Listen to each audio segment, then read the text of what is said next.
This is where my dream began. In the spring of 1916, I poured everything I had into buying the small carpentry workshop in Billund.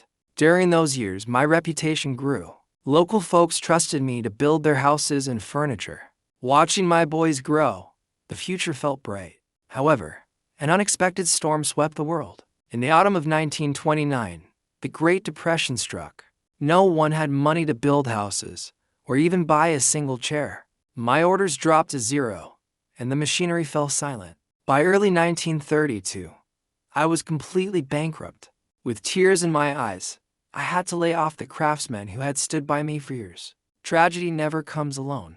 That autumn, my beloved wife, Kirsten, passed away from illness, leaving me forever. And looking at my 4 hungry sons, I told myself as a father, I absolutely could not afford to fall at this moment. Life had to go on. Since nobody was building houses, I used the leftover birchwood scraps to craft small, delicate toys for children. This wooden pull-along duck became our only solace during those dark days. The laughter of my boys showed me a new way forward. In 1934, I decided to bet the rest of my life on toys. Combining the Danish words for play well like God, I officially named my little company Lego. It was incredibly hard at the beginning. I had to push a cart from one village grocery store to another, humbly asking shopkeepers to stock my wooden toys. I had an almost paranoid obsession with quality. When I found out my second son, Gottfried, saved money by applying only 2 coats of varnish to a wooden duck, I reprimanded him fiercely. I forced him to go back to the station in the dead of night, bring the shipment back, and apply the 3rd coat. Only the best is good enough. That became Lego's unbreakable law. With impeccable quality, Lego toys gradually made a name in Denmark. The workshop expanded again, workers were busy, and life finally seemed back on track.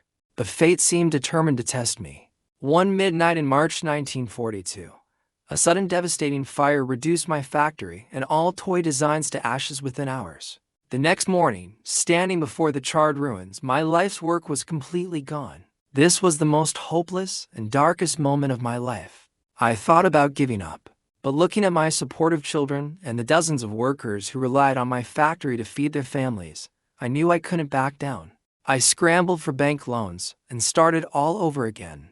As I laid the very first brick of the new factory, I knew fire can burn wood, but it can never burn my resolve. In the summer of 1943, our new factory rose from the ashes. However, during World War II, the supply of quality wood became increasingly scarce. I knew I had to find a new way forward.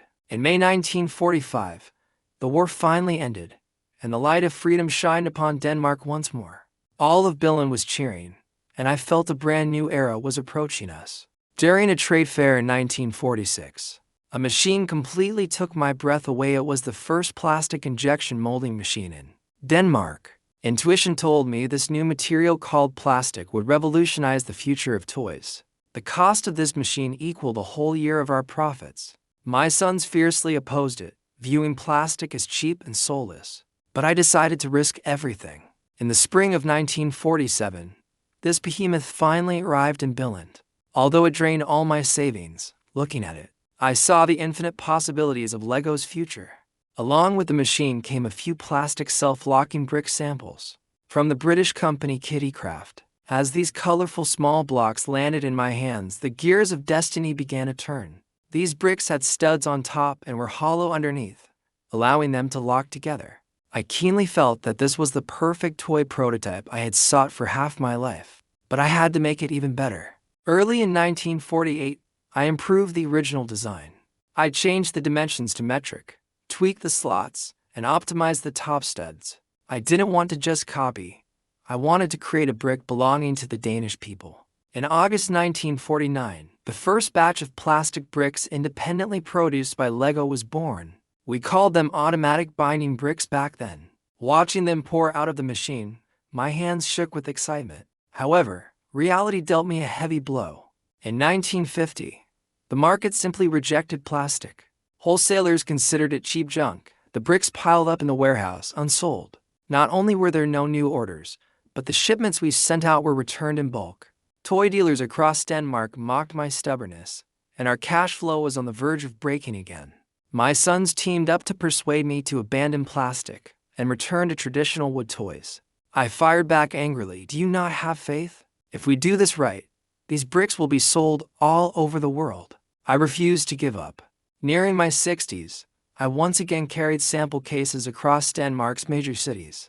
I wanted to personally prove to those stubborn wholesalers that plastic bricks were the future of toys. In 1953, to make our products more recognizable, I officially renamed the bricks Lego Merston, Lego Bricks. We began building our own brand identity. In the spring of 1954, Godford, now junior managing director, returned from a trip to the UK. He brought back a striking thought. The current toy market lacked a complete system. All toys were isolated. His words woke me up. We spread all our bricks and models across a giant table. What if these bricks weren't just toys, but a system that allowed children to create an entire world? My health was deteriorating back then, and severe illness made my hands tremble. But seeing the embryonic stage of the brick system, I knew this venture had to continue even if my life reached its end. In January 1955, the great Lego system of play was officially launched. We built an entire town out of plastic bricks. Fire can burn wood, but plastic and a system would make Lego truly eternal. In February 1955, our system of play began to cross borders. Watching trucks loaded with Lego systems head for Sweden, I knew this play revolution was now unstoppable. During those years, orders poured in like snowflakes. The Billund factory expanded every day. The rumble of machines never stopping it was the most beautiful music I've ever heard. By autumn, our network spread to a bigger stage Germany. Despite my aging body, this blueprint for expansion made my blood boil with excitement once again.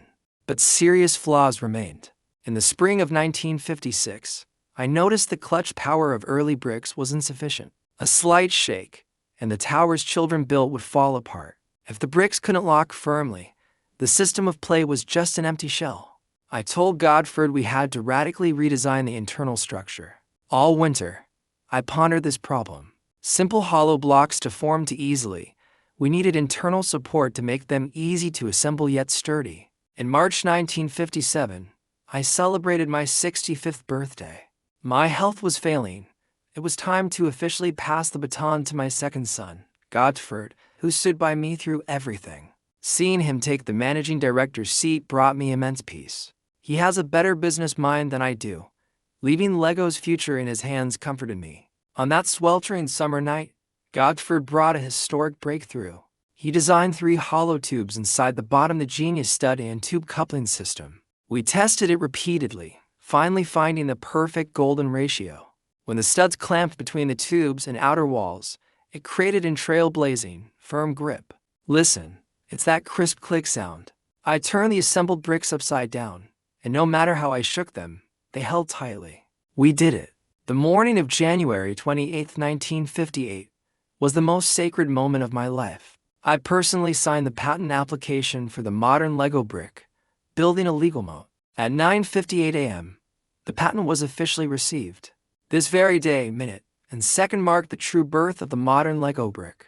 This tiny block would become an indelible legend. In February, my illness worsened, confining me to a wheelchair.